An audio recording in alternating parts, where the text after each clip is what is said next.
Have you ever wondered what made a young boy from a small Italian city believe he could cross an ocean no one had ever dared to sail? Christopher Columbus was not born into power, wealth, or fame, but he carried a dream so big that it would one day change the world. Columbus was born in the year 1451 in the busy port city of Genoa, located in what is now modern-day Italy. His family was not rich, but they were hardworking people who made their living through weaving and trade. From a young age, Columbus was drawn to the sea. He watched ships come and go from the harbor, filled with goods, spices, and stories from distant lands. He would listen to sailors tell tales of places beyond the horizon, of lands full of gold, strange animals, and people who spoke languages no one in Genoa could understand. These stories filled young Columbus's imagination, but it was not just stories that shaped his dreams. Genoa was a center for trade and navigation, and Columbus had access to maps, globes, and books. He began reading everything he could find about geography, navigation, and astronomy. Even though books were rare and expensive, Columbus managed to learn from scholars and sailors who had traveled far. He quickly learned that most people at the time believed the world was round, not flat, but they didn't know how big it was. They also didn't know that a whole continent, what we now call the Americas, lay between Europe and Asia. Columbus became obsessed with the idea of reaching Asia by sailing west instead of east. At the time, the known sea route to Asia went around the southern tip of Africa, a journey that was long and dangerous. Columbus thought there had to be a better way. He believed he could reach Asia faster by crossing the Atlantic Ocean. This was a bold and risky idea. No one had ever tried it before. Most ships stayed close to the coast, afraid of what might be in the open ocean. Some people even believed there were sea monsters or endless whirlpools that would swallow ships whole. But Columbus was not afraid. He believed in his plan, even when others laughed at him. He knew he needed experience, so as a young man, he began working on ships. He sailed to different parts of the Mediterranean and even reached as far north as England and as far south as the coast of Africa. These voyages gave him valuable knowledge about sailing, trade winds, and sea currents. He also learned how to read the stars to find direction, a skill that would become crucial later.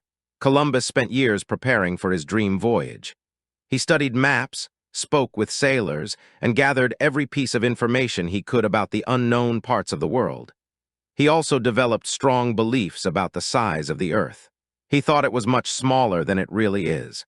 This mistake led him to believe that Asia was much closer to Europe by sea. But he was so confident in his calculations that he was ready to risk everything. As Columbus grew older, his desire to explore only grew stronger. But he faced a big problem. He had no money and no ships. He needed support from someone powerful. He needed a king or queen to believe in his dream. So Columbus began traveling to different royal courts across Europe. He first went to Portugal, where many of the best sailors and map makers lived. He presented his plan to the king, hoping to get funding for ships and crew. But the Portuguese court rejected him. They thought his plan was foolish and dangerous. They already had a route to Asia around Africa, and they didn't see the need to try something so uncertain. Columbus did not give up. He went to Spain next and asked King Ferdinand and Queen Isabella to support his idea. At first, they also said no. Spain was involved in wars at the time, and they didn't want to spend money on a risky journey across unknown waters. But Columbus stayed in Spain and kept trying. He made friends at court and explained his plan again and again. He told them that if he was right, Spain would become the richest and most powerful country in Europe. He promised gold, spices, and new land. Finally, after many years of waiting, in 1492, the Spanish monarchs agreed. They gave him 3 ships and a small crew. Columbus was overjoyed. His dream was finally becoming real. He was given command of the expedition and named Admiral of the Ocean Sea. He believed that he was on the verge of making one of the greatest discoveries in history. The 3 ships were not large or strong by today's standards. They were called the Nina, the Pinta, and the Santa Maria. Each ship was equipped with basic tools, food, and supplies. Columbus worked with his crew to make sure they were ready. On the morning of August 3, 1492, Columbus and his men set sail from the port of Palos in southern Spain. The sun was rising and the sea was calm. As they moved away from land, the crew looked back at the coastline, not knowing if they would ever see it again. For many of them, this was their first trip across the open ocean. Columbus stood at the front of the Santa Maria, watching the horizon. He believed he was heading toward the riches of Asia, but what he would find was something no one in Europe had imagined. And though his ideas were not perfect, and many of his actions would later become controversial, there is no doubt that Columbus was a man who dared to chase an impossible dream. The boy from Genoa, who once listened to sailors' stories at the docks, was now writing a story of his own. A story that would be told for centuries. He did not know what lay ahead, but he believed in his heart that courage and vision could take him where no one had gone before. And so, with the wind at his back and his eyes on the sea, Columbus began a journey that would change the course of history forever. The days at sea stretched longer than anyone expected, and the vast ocean seemed endless. The sailors watched the horizon day after day, but there was no sign of land. At first, the crew was hopeful and excited. They trusted Columbus and believed in the journey. But as the weeks passed, their confidence began to fade. Food supplies started to shrink, and the winds sometimes blew in the wrong direction. The men grew restless and afraid. Many had never been so far from home. Some whispered that they were sailing to their deaths. Others feared they would never see land again. Columbus tried to stay calm. He reassured his men and kept detailed logs of their route. He adjusted their direction when needed and studied the waves and stars each night. But even he could feel the tension building. To keep the crew motivated, he made small changes to the ship's records. He reported shorter distances traveled, so it would seem they were closer to land than they really were. This helped ease some fear, but the crew still worried. The ocean was a mystery, and no one knew what lay ahead. Then one morning in early October, something changed. One of the sailors spotted floating branches and strange plants in the water. A carved stick was found, and later, a piece of land-grown grass. These were signs that land must be near. Excitement spread through the ships. The men began watching the waves more closely. They looked for birds flying in the distance. They believed birds meant land was nearby. Finally, on the night of October 11, a lookout aboard the Pinta shouted a single word. Land. It was around 2 o'clock in the morning when he saw a dark shape on the horizon. The ship slowed and waited for dawn. As the sun rose, everyone saw it, green and full of trees. After more than 2 months at sea, they had reached land. The sailors cheered and thanked the heavens. Columbus stood proudly, believing he had reached islands near Asia. The land they saw was one of the islands in the Caribbean, now known as the Bahamas. Columbus named it San Salvador. He dressed in his finest clothes and stepped ashore with his men. He carried the Spanish flag and claimed the land for Spain. The island was quiet and warm. The air smelled of flowers and birds filled the trees. Columbus and his men met the native people who lived there. The natives were friendly and curious. They brought gifts of food, water, and colorful feathers. Columbus thought they might lead him to gold. He believed he had reached the outer parts of Asia. He had no idea that he was on a continent unknown to Europeans. The natives had never seen people with pale skin, clothes, or weapons like the Spaniards carried. They were peaceful and generous. Columbus wrote in his journal that they would be easy to convert to Christianity. He also believed they would be good workers. He continued to explore the nearby islands. He visited places we now know as Cuba and Hispaniola. Everywhere he went, he looked for spices, gold, and riches. He also looked for signs of the powerful empires he had read about in books. But he did not find cities made of gold. The lands were rich in beauty, but not in the treasure he had imagined. Still, Columbus was proud. He believed he had found a new path to the east. He took notes, collected samples, and prepared to return to Spain. He wanted to share the news with the king and queen. As he set sail to return home, he left some of his men behind on the island. They were to build a small settlement. Columbus promised to come back with more ships and more men. He was already planning his next voyage. The return trip was rough. Storms hit the ships, and one of them was lost. But Columbus reached Spain in March 1493. He was greeted as a hero. People celebrated his courage. The king and queen praised him for his success. He showed them gold, parrots, and other treasures. He brought several natives with him to prove the journey was real. Spain was excited. They believed Columbus had opened a door to great wealth. Columbus became famous overnight. Songs were written about him, and children knew his name. He was now admiral of the ocean sea, with plans for many more voyages. But the story was only beginning. What lay ahead would be filled with discovery, conflict, and change for both Europe and the New World. After returning to Spain, Columbus was treated like a legend. Crowds followed him through the streets, eager to see the man who had found new lands. He stood before King Ferdinand and Queen Isabella, sharing stories of the islands, the people, and the riches he hoped would come. He promised that more journeys would bring even greater rewards. The Spanish rulers were pleased and gave him permission to return with more ships. In 1493, only months after his return, Columbus set sail again. This time he had a much larger fleet, 17 ships and over 1,000 men.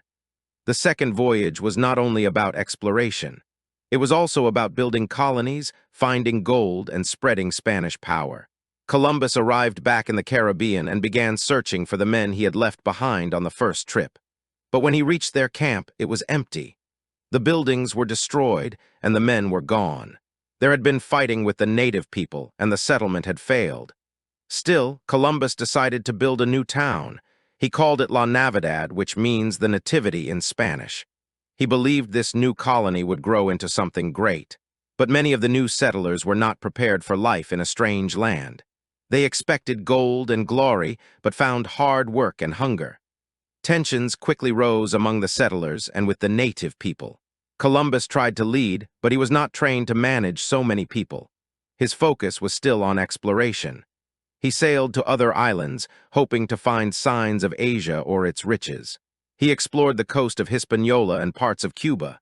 Wherever he went, he claimed the land for Spain. He placed crosses in the soil and renamed the lands with Spanish names. But problems continued back at the colony. Diseases spread, food was low, and arguments turned into fights. Some settlers accused Columbus of unfair treatment. Others sent complaints back to Spain.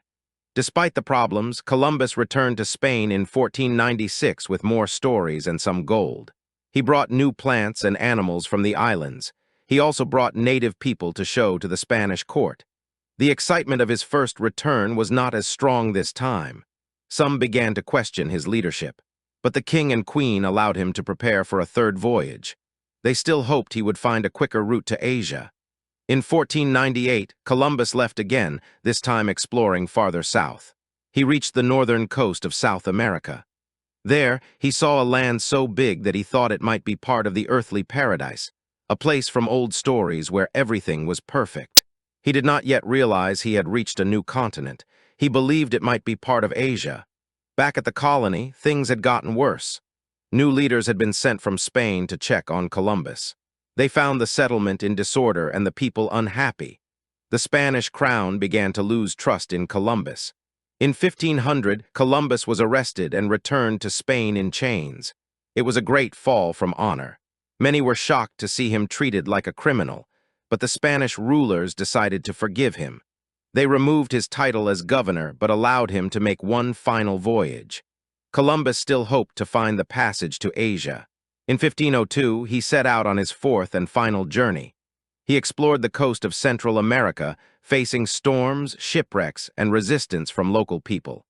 This last journey was filled with hardship. He never found the route he was searching for. Columbus returned to Spain in 1504, tired and in poor health. He had given years of his life to a dream, but now he was no longer famous or powerful. He lived quietly until his death in 1506. He died still believing he had reached the edge of Asia.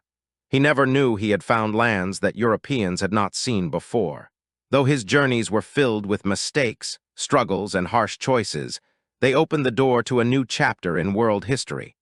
The maps of the world would never be the same again. And even though his name would become both celebrated and debated, the story of Christopher Columbus would live on for centuries. The discovery of new lands brought excitement and fear to Europe. News of Columbus's voyages spread quickly, and other countries began to take notice. Portugal, France, and England started to send their own explorers westward. They wanted to find their share of the riches and new territories. The race for exploration had begun, and the world would never be the same. Columbus had not found Asia, but he had opened the door to something even bigger.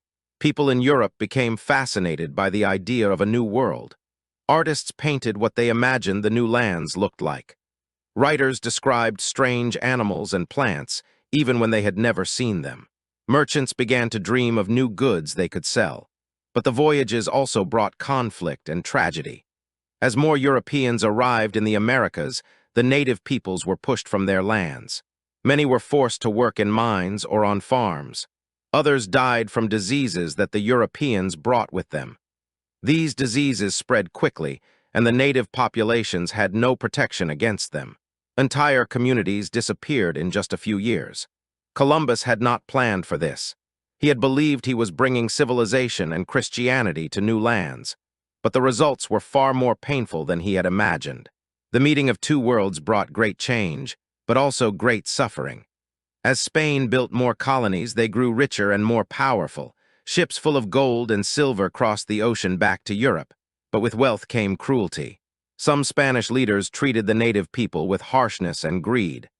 The Catholic Church sent priests to convert the native populations.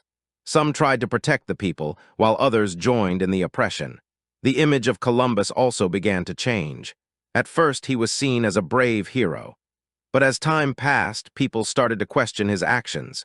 They looked at how he treated the native people and what his voyages had caused. Some saw him as a symbol of courage and discovery.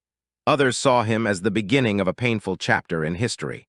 In school books and statues, his story was told in many ways. Some praised him, while others demanded the truth be told. Historians began to study his letters and journals. They wanted to understand what really happened. They found that Columbus was complex. He had big dreams and strong faith, but also made mistakes. He believed he was doing God's work, but he also wanted fame and fortune. He treated the native people as subjects to be ruled, not as equals. His actions were shaped by the beliefs of his time.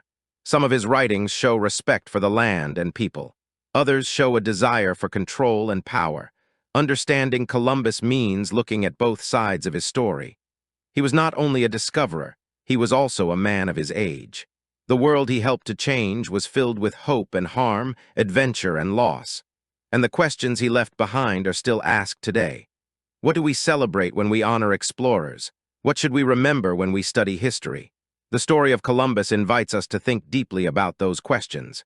It shows us that history is never simple. It is filled with people who made choices, some brave, some wrong, some that changed lives forever. Columbus set out to find a new way to Asia. Instead, he helped create a bridge between two worlds. That bridge was crossed by explorers, soldiers, settlers, and ideas. It shaped the future of both Europe and the Americas. And it began with one man's belief that he could cross the unknown sea. Even after Columbus's death, the effects of his voyages continued to grow. The lands he reached were explored by many others who followed. Spanish explorers pushed deeper into the Americas. They mapped rivers, built towns, and claimed land for the Spanish crown. In time, powerful empires in the Americas were conquered. The Aztec and Inca civilizations, rich in culture and history, fell to European forces. Gold and silver flowed back to Europe in huge amounts.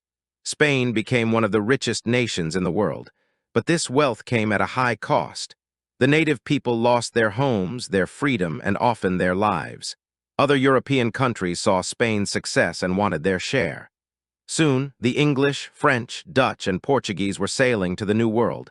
They built colonies, traded goods, and brought more settlers. Some came for adventure, others for land, and many for religious freedom. The world began to change rapidly.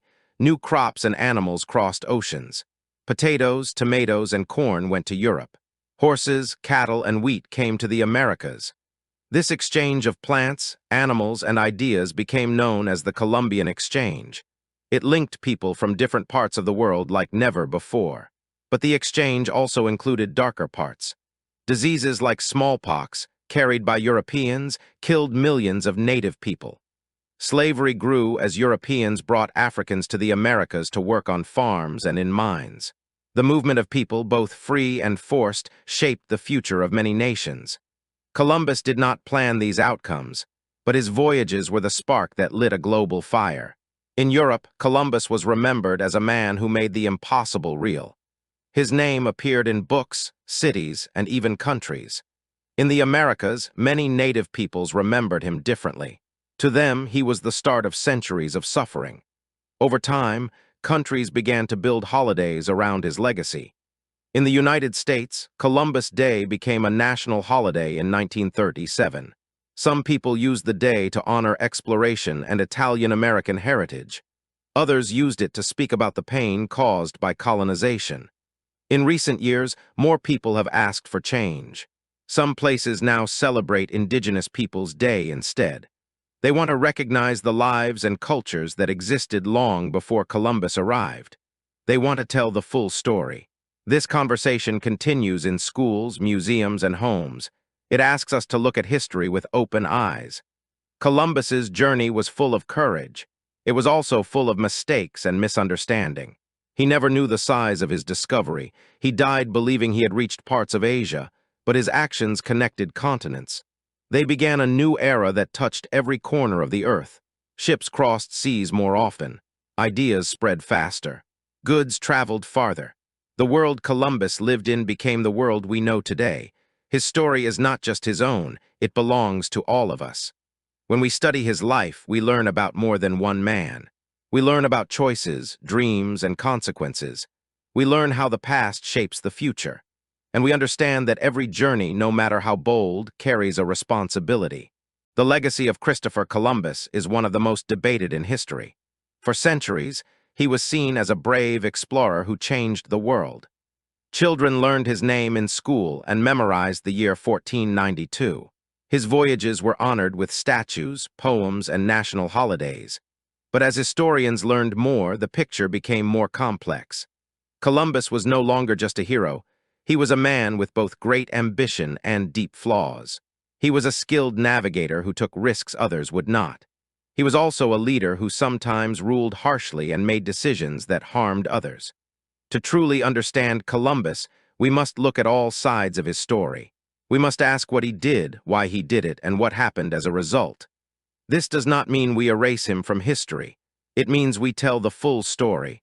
When we talk about Columbus, we talk about exploration, but also colonization. We talk about dreams, but also damage. This balance is important for understanding the world we live in today. Columbus's voyages marked the start of a new era, an era of global contact, for better and worse. It was a time when distant lands became connected. Goods, ideas, and people crossed oceans in both directions. Empires rose, and many lives were changed forever. For some, these changes brought new opportunities. For others, they brought loss, suffering, and struggle. Columbus did not set out to harm anyone. He believed he was doing God's work, exploring unknown seas and bringing his culture to others. But belief alone does not erase impact. His actions had consequences that reached far beyond his time. Today, many people still debate how to remember him. Some see him as a symbol of courage. Others see him as the start of colonization and conquest. Both views can exist together if we are willing to learn. History is not just about praise, it's about truth. By telling Columbus's story with honesty, we make room for many voices. We recognize the explorers, the settlers, and the native peoples. We honor bravery but also mourn what was lost. We look at the past not with anger but with understanding. That is how we grow. That is how we learn. In the end, Columbus's legacy is not just in maps or statues. It is in the questions we ask and the lessons we carry forward. We ask how one person's dream can shape the world. We ask how power can be used or misused. And we ask what kind of future we want to build, knowing the past that led us here. Columbus sailed west with a dream no one else dared to follow. He believed the world was bigger than most could imagine. He was right about that. But he never could have guessed just how big the impact of his journey would become. His story lives on, not just because he found new lands, but because his journey reminds us that history is alive. It grows with us. It changes with what we learn. And as we move forward, it helps guide us to think more deeply, more kindly, and more carefully about the world and each other. The story of Christopher Columbus is not just about one man.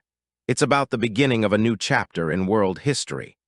He opened a path across the ocean that connected people, places, and ideas in ways never seen before. His journey changed the shape of maps and the lives of millions. Today, we look at Columbus with clearer eyes.